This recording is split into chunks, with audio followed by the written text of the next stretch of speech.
What's happening, good people? Thank you for joining us again. This week, still talking with about Miss Morrison's The Origin of the Others. This week, we're on the chapter Narrating the Other, where she kind of gets into the nuts and bolts of her understanding and the reasoning behind the characters of Beloved. And so today, we're going to kind of use that as our backdrop of our conversation and kind of mix it in with some of the happenings of the day. And, Martin will pop in soon, maybe. But once again, we got Nick and Walter. And I'll just start off with this, and we'll kind of make this fit, I'm sure. Because when we talk about narrating, we're talking about somebody being in charge. Oh, what's happening, Toni? Toni said, "Good evening." We know she's a superstar. She's a superstar of the Strahler family. She's a repeat offender. She comes every week.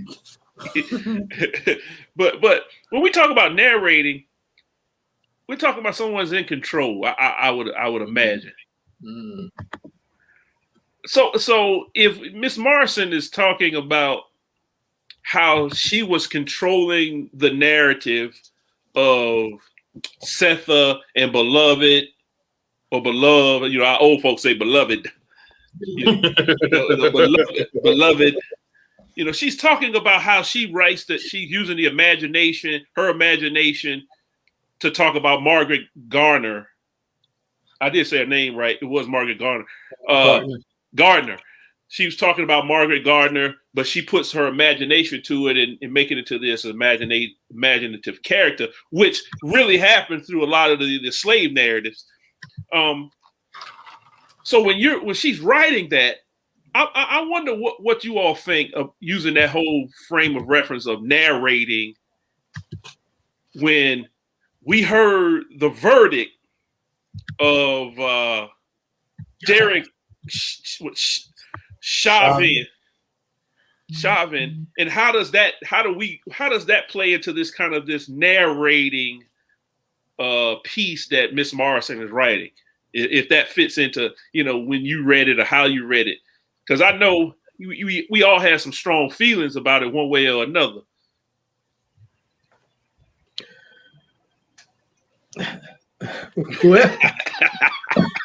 Well, I'll say, I mean, it's a play or understanding of how the other feels. I will never, as long as I live, forget the look on his face when the judge said guilty, guilty, guilty.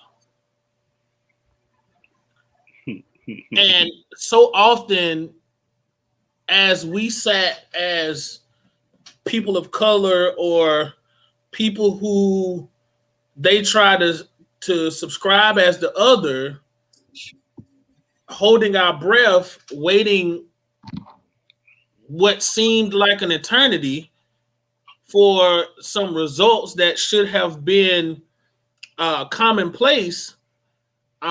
It's a thing of now you see what it feels like to be on the other side. Right. Diana says good afternoon as well. Diana? I mean, I'm sure not initially that feeling of the other for him. But I'm sure things quickly made a turn and a change once he heard that first guilty.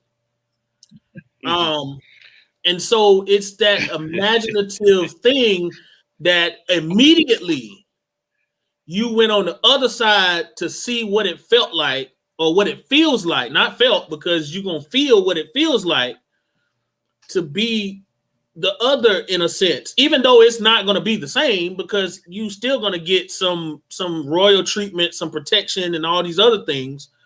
But you get a small taste of what it feels to sit there and to hear it and to have to look at your fate in the hands of other people. And go ahead.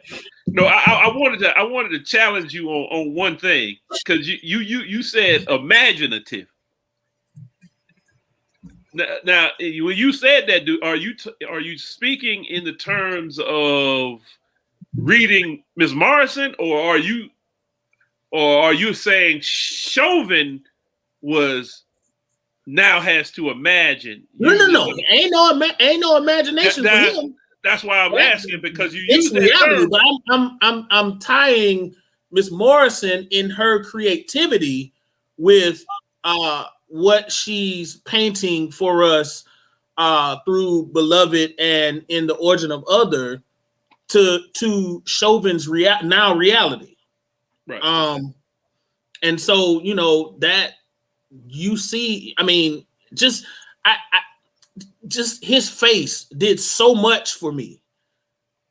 It was almost like you're playing, right? Like, you're not saying I'm guilty. Like, this is a joke. Like, he's looking around like, make this go away. Like, you comical, the comedian Kev on stage says, y'all can see I'm white, right? Like, I'm white. So this doesn't, like, I'm white. You realize, but now you see what it feels like to hit a brick wall head on. And now for one, you got 8 weeks to sit and wait to let it stew, and then you really gonna see what your fate is. With that in mind, think about that last paragraph in this chapter where she says, narrative fiction provides a controlled wilderness, an opportunity to be and to become the other, the stranger, with sympathy, clarity, and the risk of self-examination. In this iteration, for me, the author, Beloved, the girl, the halter, and is the ultimate other, clamoring for a kiss. See, this appears to be what kind of what you're speaking about, Nick, is, you know, now he gets the opportunity to say, oh, I am the other. I'm feeling this, as Ms. Morrison says, this controlled wilderness, an opportunity to be and to become the other. Because now you're getting ready to have an experience. You're getting ready to experience America as we do. Well, and I think when I was reading this, and when I got to that part, we say, what brings about change? What can we do? Is it training? Is it community relation? Is it all these plethora of things? And I think Miss Morrison, with that paragraph, when I was reading this, when you teach, and it might be a stretch, can you teach people how to become the other? When you are exposed to becoming the and not in the sense of what Chauvin is about to experience, but I think it was something that we talked about in seminary about, you don't get the real experience until you really become Black. And then you get my understanding and and why I maneuver in the world and in this space the way I do. And I think when you realize what it takes or what it means to become Black, I think all things change. The tables turn when you get that experience. Your policing style changes. The way you deal with the other. And I don't like that word because we're all human beings, but for the sake of this text, when you become the other and you see from the other's perspective, the way you deal with people changes. And I think that's why, people say black people are some of the lovingest people ever. Well, when you've been beat down and beat on and beat up all your life, you know nothing else but to be loving. And so when you get on that side and you see what it feels like to be marginalized, what it feels like to be shut out of things that you should have, rights and opportunities to, you look at and you navigate the space totally different. And I think that paragraph that you read helps the situation so much if we can get people to realize and understand that. Right. So, there's a section in there where Miss Morrison writes, she's trying to explain why a mother would kill her children so that they would not enter into being killed. Mm-hmm. Well, before you even go there, though, I mean, that going back to the question about narrative itself, and it's kind of tied to that, but it early on a little bit before that in the chapter, she says, my narrative is about the understandable versus the savage act of child murder. And she talks about not wanting to tell what actually happened. And it's interesting because she says that Mr. Weisenberger, who wrote the book, the classical or the traditional history of what happened here, she says it's a story. His is a classical story of a spurned woman who killed her children as an act of vengeance against their unfaithful father. Now, if you heard that narrative, just that right there, that narrative sounds like a totally different story than a mother, enslaved woman who doesn't want her children to go into slavery. You see, that's the difference between the narrative. And I thought that's where y'all were going, but you kind of slowly. But then you went off of it, and when we were talking about the narrative around Chauvin's guilty verdict still depends on who you are and where you are in this world. For me, the narrative is, well, this is not anything that we should be celebrating. I think it was in Luke that I pulled a couple of verses from that was talking about if the master tells the servant to go do something and the servant does it, the master doesn't clap his hands and get excited and say, what a wonderful servant I had. The master just says, you just did what you were supposed to do. And that's the narrative. But I'm listening to some of the stories and people are, I'm not talking about anybody who celebrated, and you can, if they celebrate, they find a reason to celebrate, that's great. That was nothing for me to celebrate. There was nothing for me to get excited about. This is what ought to happen every single time a police officer kills someone else who's unarmed and uses too much force. They ought to be held accountable. There's nothing in this that there's nothing in it that this narrative should be that. And so it does then continually make us the other. Because this is a special occasion where normally y'all are just killed and it's all right. But this is a special occasion. So y'all still other, even though you got a guilty verdict here, you still don't miss that's what the celebration is all about. So that's, and that same page, at least in my book, on that same, the next column, she writes, I ignored the trial completely. She's talking about the trial of Margaret Garner. Right. So I ignored the trial completely, which was months long, controversial, and roiled the abolitionists. The trial made the abolitionists angry, and we find out later on that Garner is found, I guess, not guilty, is acquitted because she's not a human being. Right, she's right. property.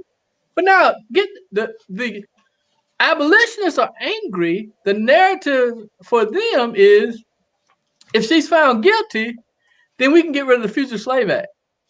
You see how she's still other either way? There's no way out for her. If she's found innocent, she's property, or if it's acquitted, she's property. She's not a human being. But if she's a human being, then she's guilty of this act. But it's all because she's other, period. You know no what? way around it. I missed that part. You know, I read it and I remember reading it, but I couldn't draw the how it connected until you just said that. You know, because to say that she broke the Fugitive Slave Act would then say that she was human. A human being. So that's the trap.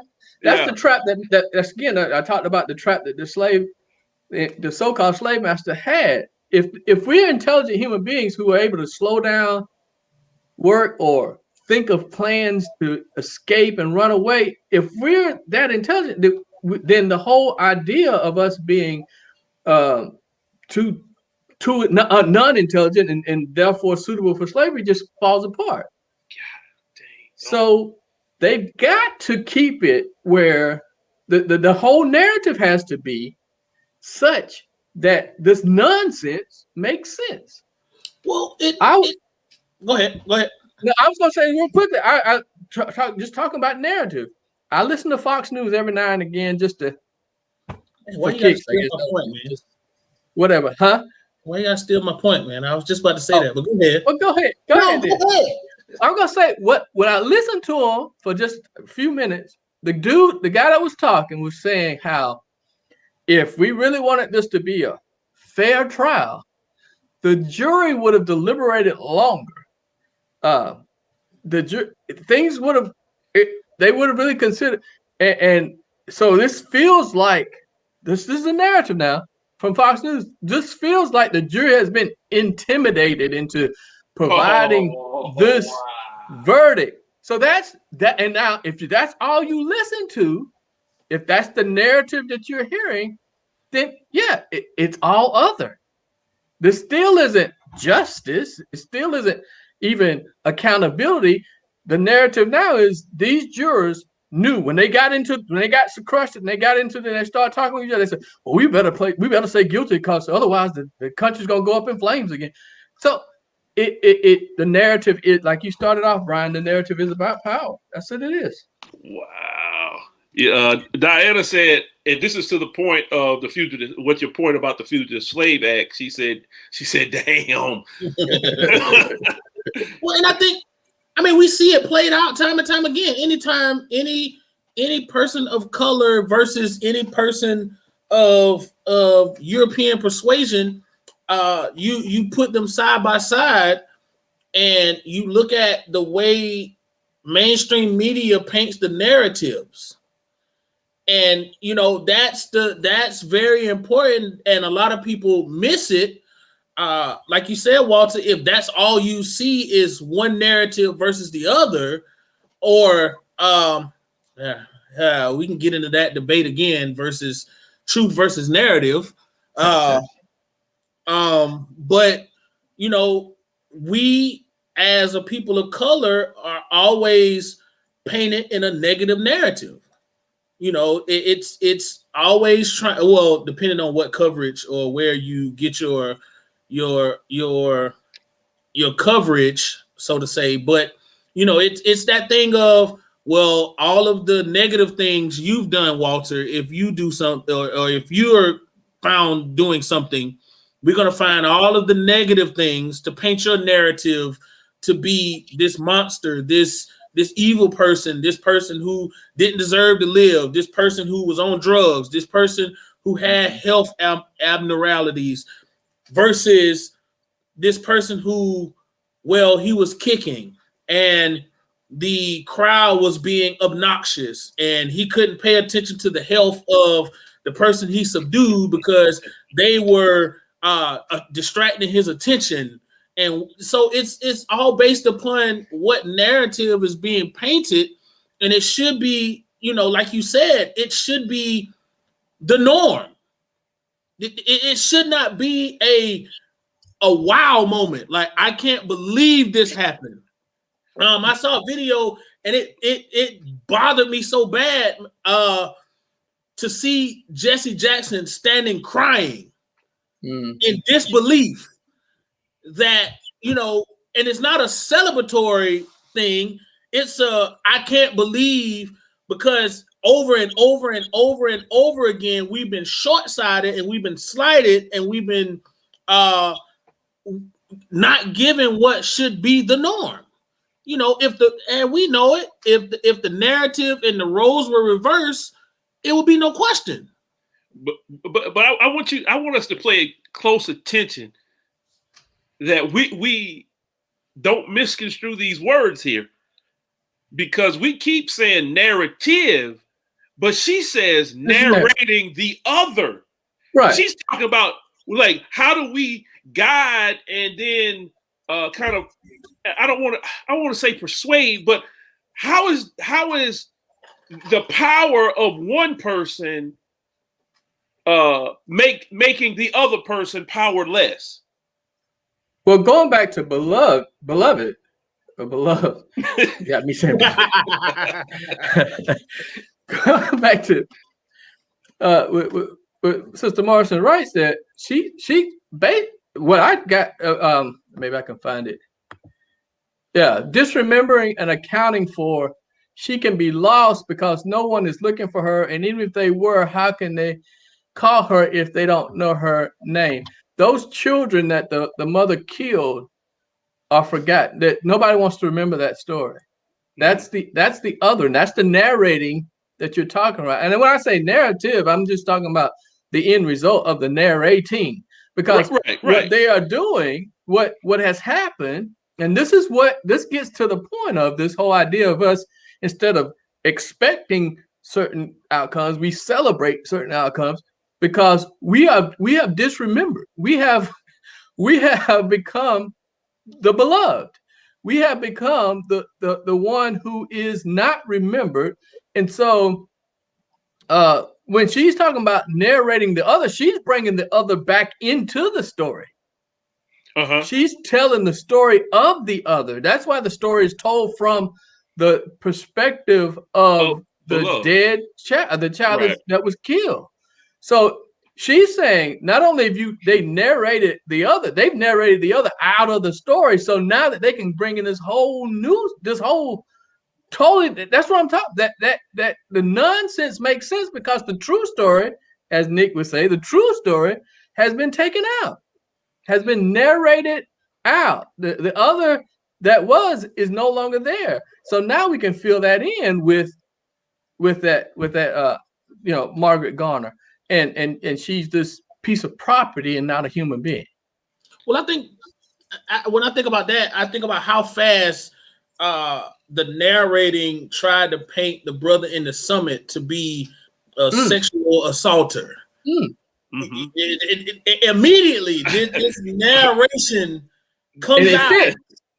It fits the other, because that's what a black man just so overwhelmed by the lust of a white woman that it fits the story. Yeah, and all of a sudden, but it was, I think, and I'm grateful of I know I heard it from the sister over the Empower SC chapter or foundation, or I can't remember exactly what it was, but she fact checked it. She made phone calls like, okay, so your daughter said what now, and what happened, and it's on video, and so can we see the video? And then all of a sudden it became, we can't find it. And all of a sudden, this narrating that was trying to make it an other situation just fell apart. But so often, even when we're narrated in a certain instance, we accept it and we just sit back and like, that's what they do, and I just don't have a dog in the fight. but that's go ahead, Walter. Go ahead. No, I'm gonna say, but it's not just that. Because then she gets into this cadence of, it was not a story to pass on. we get so ashamed, and that's what struck me when she said the pastor is talking to the mother, talking to Garner, and she's like, no, I was just as calm as I am now. I wasn't excited or anything like that. I was calm.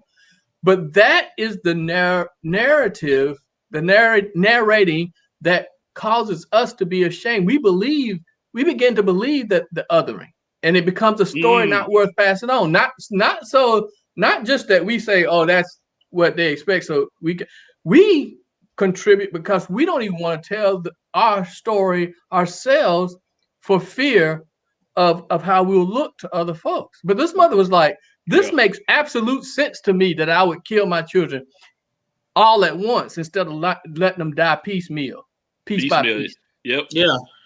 That makes perfect sense. That's understandable. If you know the suffering that you've gone through and you don't want your children to go through it, again, I don't know that I'm sitting right here where I am right now. I don't know that I would be able to, but I can't say, that that's a savage act, knowing the savagery that they would have to face. You remember when the mother in Baltimore came out and with the belt and beat her son? That's we can compare that comparatively because I'll take the backlash. You going to jail if you do that. I'll take the backlash. But she beat that young boy, and they did a story 10, 15 years later. And he came back and said, that moment changed my life because so many people came to my rescue and said, hey, your mother shouldn't have done that. And he said, yeah, but she did. And it showed me something. And she stood up. And so that boy now is a lawyer, if I'm not mistaken. Right. But how about not the mother shouldn't have done that, but circumstances shouldn't have been so terrible that she felt that was the only thing that she could do. Right. So that's the narrating that is different. Right. That's making her the other when it's not. It's that the things that she was trying to keep him from, she saw it. She could see what it is. And she said, this is where I am. This is what I gotta do. Look here, I know all y'all can say this. My mother told me, I will take you out and call the police. I was told that a couple of times. My mama didn't put it like that, but she said, don't make me come over there. My mother told me My mother told me, I brought you in this world and I'll take you out this world. Yeah. My mother told me literally one day, she said, I will kill you and then call the police and sit here and wait for them to come. She says, before I let you go out there and somebody else do it. Right. See, and she wasn't playing either. She was dead serious. And it may sound horrible, but in her eyes, she said, I see you getting ready to do something. And I was about 16, so I was about 6 feet tall, smelling myself, as they say. And I think I jumped at her or something, I don't even remember what it was, but I did something. And my mother was like, come, man, look, you getting ready to pull a bad move. And because I got to that point where I thought I could whip everybody, you know what I mean? And it was one of those moments where she had to exert herself into the narrative, as we've been saying, to say, look, you're not the most important thing in this story right now. I am. I am the narrator in your story. And see, that becomes important when we start talking about stories. Like the narrator dictates, and I think that's what, where we start at. The narrator dictates what's going to happen in the story. So what happens in a place like this? What's the thing you say? This ununited states. What happens in a place like that where the narration is going on and we're just participants and don't have a say? We have to take back the pen. Now you said it. Now, what does that mean? Well, because I agree with you, but what does it mean? It's that understanding of what Walter brought last week of we're human beings and we can control the narrative. If we don't want to work hard, we don't have to. We're intelligent enough to say and do and communicate with one another to do what we want to do, even though you think you're in control. I agree. I agree 100%. And so we have to. Let me jump in here. You remember when she in Beloved, when they're at the clearing, that's what they call the place where they had church. The what is it called? The clearing is the starts with a B. When the folks used to go have the enslaved used to go have church. What is that place called? Brush arbor. Brush arbor. Yeah, the brush arbors. So the clearing was like the brush arbor. And she's out there. She says, "Look at your hands." Baby Sugar said, "Look at your hands. They don't love your hands." Right. Touch yourselves. They don't. That is one of the most powerful sections in the whole book of Beloved, because she is saying, "Look, exactly what you're saying, Nick." She's saying, "Look, you have to take back everything that was taken from you." And this is one of the things Miss Morrison has done, because understand how she started the story off. I was at this publishing company and I was getting Toni K. Bombara, Audre Lorde, and the other lady, I can't remember her name, but I was getting all these authors and they weren't selling. Right.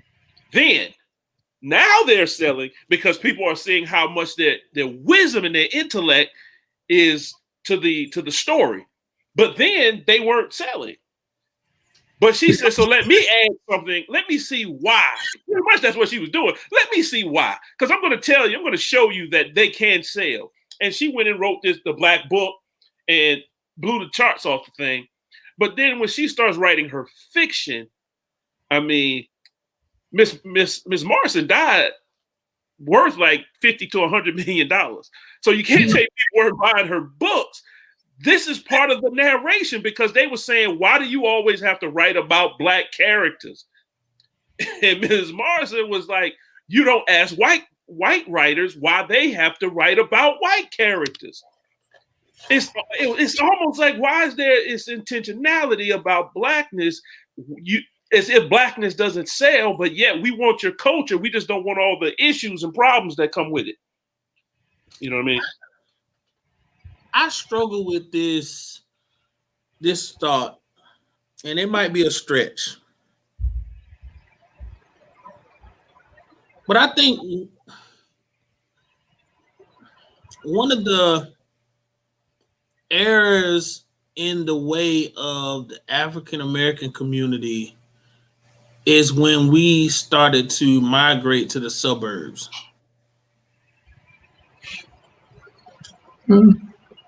When we were one community, we controlled it from top to bottom. We controlled who came in. We controlled who went out. We controlled how you policed our community. We controlled the prices of how you controlled the goods and whatnot in our communities. We had our own stores. We had our own, connections. And so it was in a sense, somewhat of a control of the narrative, or the narration, rather, if that's the verbiage we want to use.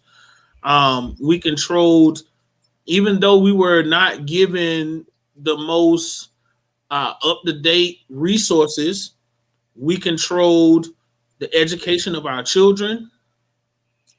We controlled the educational pipeline of our children.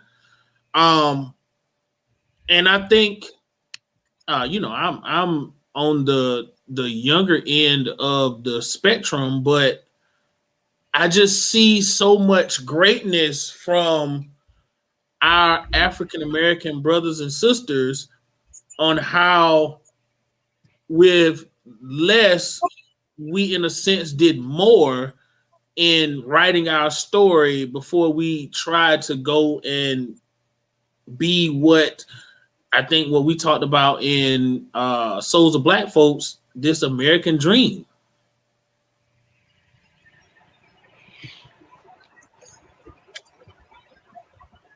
Yeah, I mean, it might be a stretch, but that's... I won't totally disagree with you. The only thing I would say, though, that all of that you said could be wiped out in a second. All that, I mean, any black community, again, segregation only worked one way. Anytime that the white folks got ready to come into those enclaves that you're describing and just totally dismantle it, it was gone. Anytime. We never controlled those neighborhoods, even if they were separate. We didn't have the control because we didn't have the politics. We couldn't vote. We couldn't do that. And I'm going back to the chapter, and I think she was referenced back to Beloved. She kept saying this is a story that's not worth being told. And when she did the book, the Black Book, all that material that she collected was sitting in the homes of African Americans. We've got a rich history that we're not telling. I mean, we are telling it more now, but it's a rich history that we're not telling, and it goes beyond just the segregation time. It goes back to when we were enslaved. It goes back to Africa even. Some of those stories are still around, and people can. And here in the Low Country, you get a little bit of that. You get bits and pieces of it. If you go to the right communities and neighborhoods, and people just start talking, they'll start telling you about different things that they know was passed down from great grandparents and so forth. But my point is that I think that's part of the narrating of the other too, is that the only way we can, and I hope you don't hear this in the wrong way, Nick, but the only way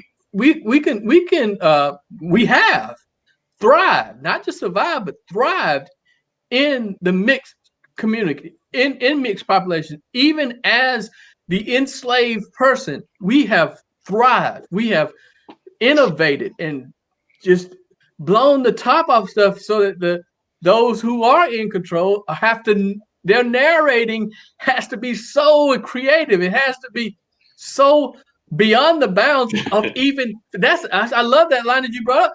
That fiction for Miss Morrison puts boundaries on this fiction of what these people are narrating. Yeah. That's what I heard. She's saying that my fiction put boundaries on this nonfiction that they're telling. Supposedly nonfiction. You know what I'm saying? So it was like I'm saying all that to say that whole idea of only way we could be great is to be separate and control everything. No, we don't need that. We're so great. We can do it even when they're trying to keep us down. Diana said, look for Stephanie Allen with Hogan's Alley in Vancouver. She and her group are taking back the neighborhood that was taken from the Black community there. She presented at the BC Senate yesterday and blew us away. Mm-hmm. So, yeah. And people down here, like the 6 Mile community, Snowden, a lot of the what they call settlement communities down here in the Low Country, they're doing that same. They are fighting hard against this development that is encroaching so hard on Low Country. And just to throw this in there, the International African American Museum is on schedule right now, but things can change. But right now, tentatively June of next year, that museum is going to be opening. But they're looking for the genealogies, the history that we have in our homes, in our Bibles. Though how hard it is for African Americans to find out the genealogy. This museum is going to be different because there's going to be a genealogy resource center, and they're calling on everyone who has those Bibles, those genealogies in those Bibles, to share that information, so that those who are looking for their genealogy can gather that stuff together. That's the same idea that Ms. Morrison is talking about here. We've got the history. We've got these stories that will inspire and bring hope and bring the other back into bring us back into the conversation in a way that we are narrating the other for ourselves instead of having that narration done to us. That's one of the things that really I'm not gonna say it hurts me. It just leaves me in a place of wondering just how much my grandparents and great grandparents just the knowledge that they had. For me, it was a great thing for me to sit and listen to them narrate the story and not have to go to a secondhand source, but get it from, firsthand experience of how we became who we are and how we got to where we were. And that gave a hope to push me to go and do the things that I've done and continue to do, because I didn't rely on what they said I could be, or I didn't rely on what they said I was able to accomplish. I went off of the stories that were narrated from people who came from nothing and to make so much of themselves and to thrive and survive in a culture which tried to narrate the other as less than. And they became more than, not just than, but more than in this space of time that was so difficult. And it was just so helpful. And I mean, even to this day, sometimes I hit rough patches in the road, and I just think about those conversations and think about the things that they would say in those rough patches to say, you're bigger than that. You're better than that. We survived this, that, and the third. You can keep going. Get up and keep going. What is I'm wondering. I think Walter got kicked off. He'll be back in. How do you, with the take on the suburbs? I'm wondering what do you make of a suburb, a city like Atlanta that is kind of a metropolitan area of Black suburbanites? Because Walter gave this story one time. When he comes back, he gave this understanding. Walter, can you hear? Walter, we see you, we can't hear you.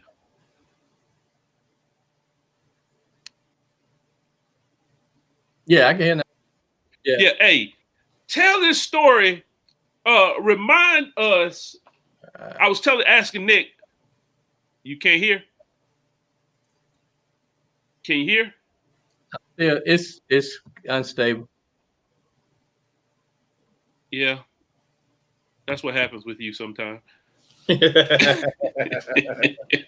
can't hear me. I can say all kinds of things. Well, I want to say I'm not against migration and suburbia, and yeah, I think the most thing for me. Yeah, we hear you. I think the most thing for me is just this communal aspect. I think that's something that's innate in us, even from Africa. And so we sometimes lose that when we feel like sometimes we lose that when we feel like the Jeffersons, when we feel as if we made it, and we just lose that communal aspect. Even if we move to whatever, whenever, wherever, be who we are, be who we were created to be. Don't succumb to the narration of what they subscribe us to be as the other. Be who we are, if that makes sense. That might be bad verbiage, but I meant what I said. Be who we are. And I think I agree. In a suburban area, like especially Atlanta, because there was the way that the land was given to Black folks.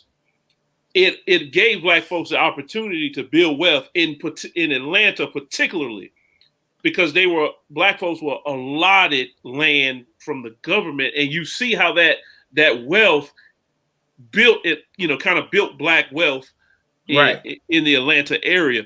And Walter gave this story about, what happened during that time, the historical part, and explains, why someplace like that, and we even read it in Du Bois, and Du Bois talks about, how the things in Atlanta were so important because of that, right after that land giving and all that stuff that happened, how that wealth was accumulated.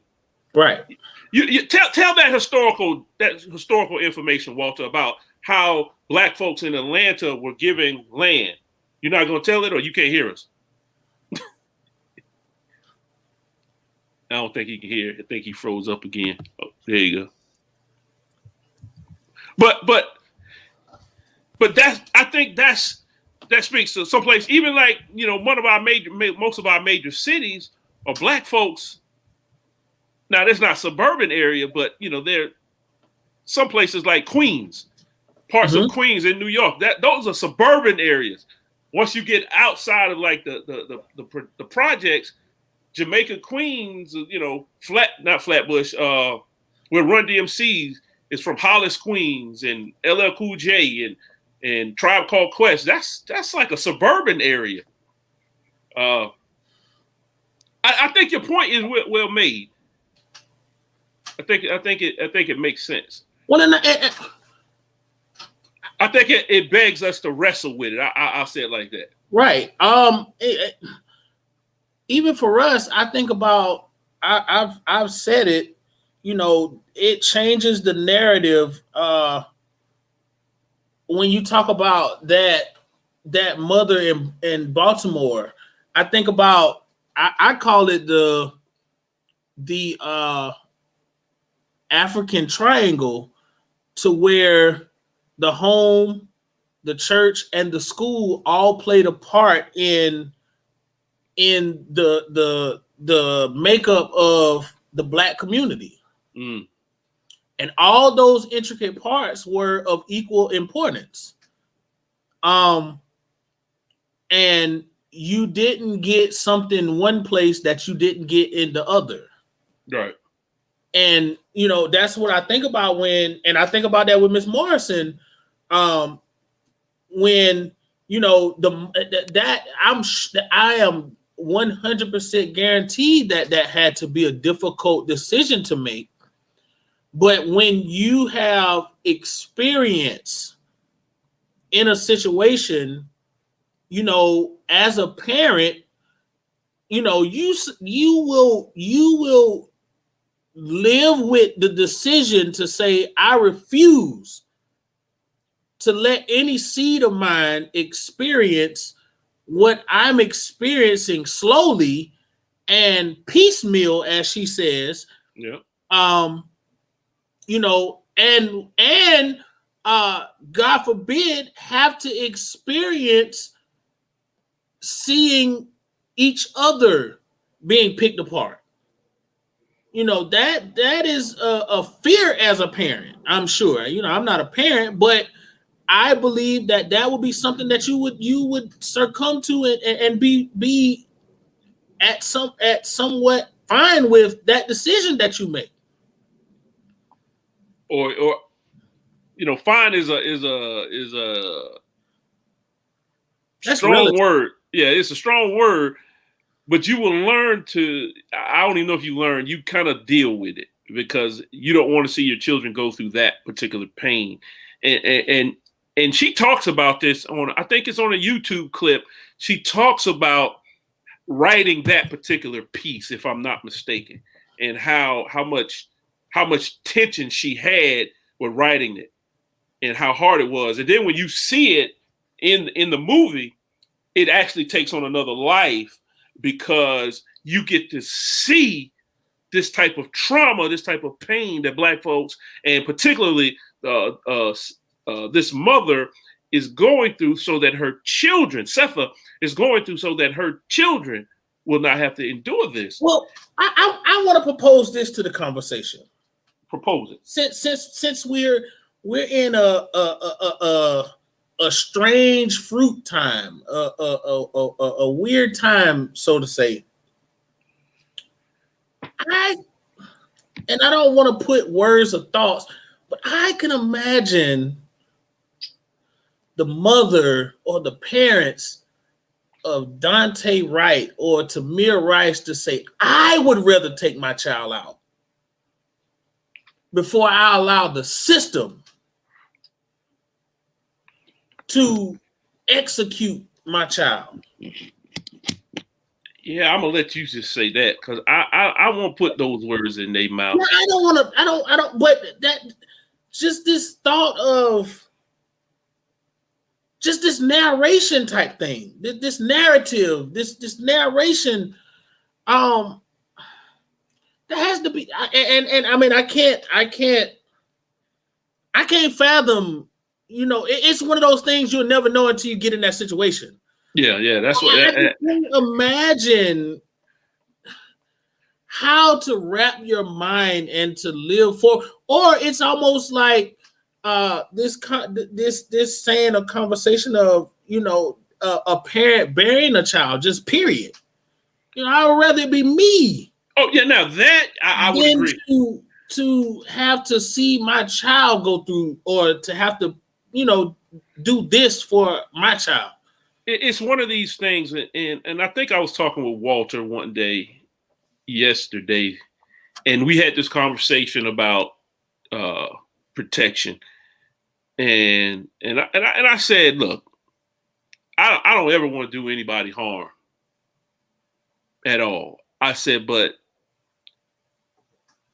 I'll lose my life. No, it was Martin. We were talking about that, and I said I'll lose my life over my children. And I will take somebody's life over my children. You know, I've told this story about being in Colorado in a Barnes and Nobles or Books a Million, one of those two. We were just me and Sania. Sania was about 8, and we were on different sides of the bookshelf. I was on, you know, one side, and she was on the other aisle on the other side. And I came around the corner, and it was a man, an older white man. He wasn't a gentleman, getting ready to grab her, like waving to her, like hi. And he reached down to grab her because she wasn't really paying him any attention. But then when she did look up at him, he was reaching for her, and I came around the corner, and I looked at him, and I pointed to him, and he saw my face. And in my mind, I said, kill him. Well, she looked at him, and then she looked back at me, and she started laughing. And I froze.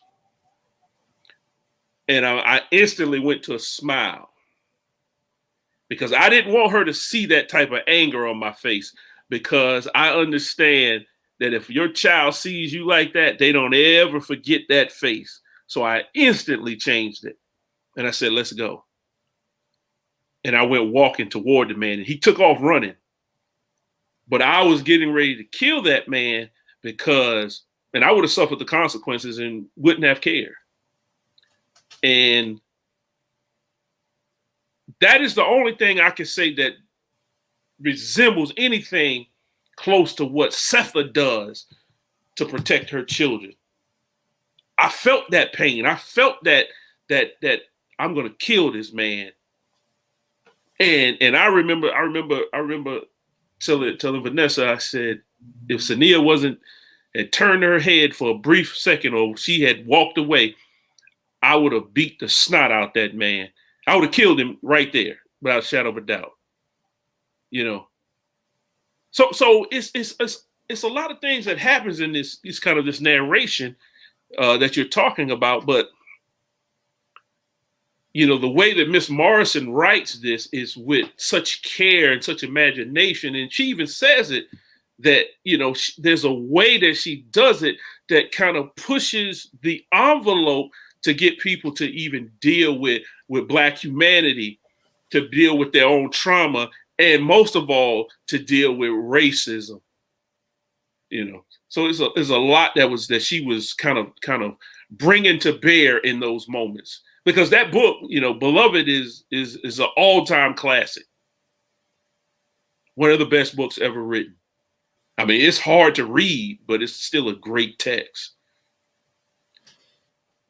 This narration piece is difficult, man. Yeah, but let me read this line right here, man. It says, "How terrible is irresponsible power when exercised over intelligent beings?" That's something, I want to leave us with that.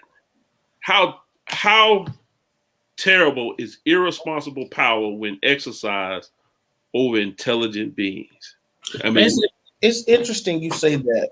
And when we were just talking about this parental or narrative or narration, man, I think about just in what we're dealing with in the climate right now, how as she grows older, how do you, if possible, protect or shield George Floyd's daughter from what her dad experienced?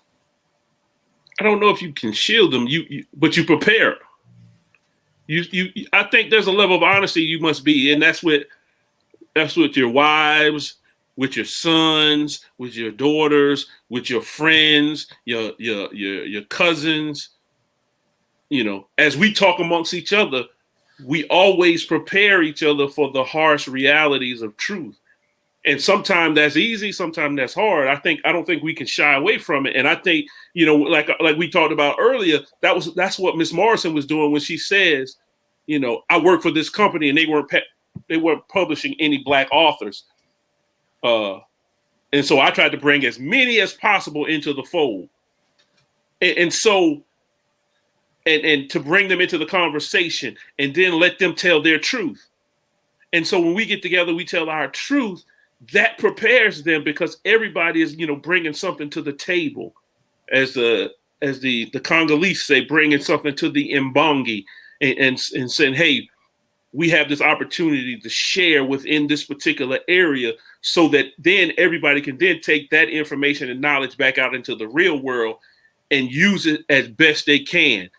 That's why when you get some information, you come and share it with us, and so forth and so on. And so if I find out some information and say, hey, I found out this information about college students where they can get free money for school, I share it with Martin and Walter, because my daughter is too young and my boys are not even in there.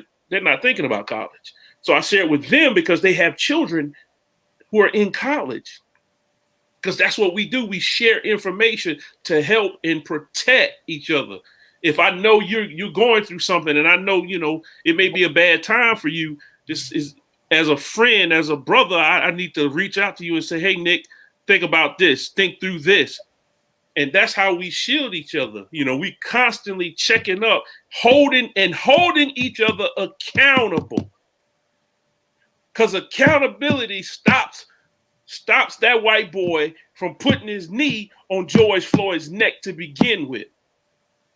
And second of all, at the end of the day, the other way we protect is somebody has to say, I'm just going to take a L on this one, and I'm going to jail. And punch Derek Chauvin in his mouth, and we take a L at that moment. I mean, sometimes it may come to that. You may have to go to jail. You may have to do some time. I'm not telling you everybody's going to make that decision, but I can tell you what: if you see a cop slap your mama, you don't care about being in no handcuffs. You're going to do what you have to do. You see a cop slap your wife, or a man slap your wife, or a woman slap your wife, all bets are off. And I think that is how we protect, by just being real and honest with each other and saying, hey, we're holding everybody accountable. And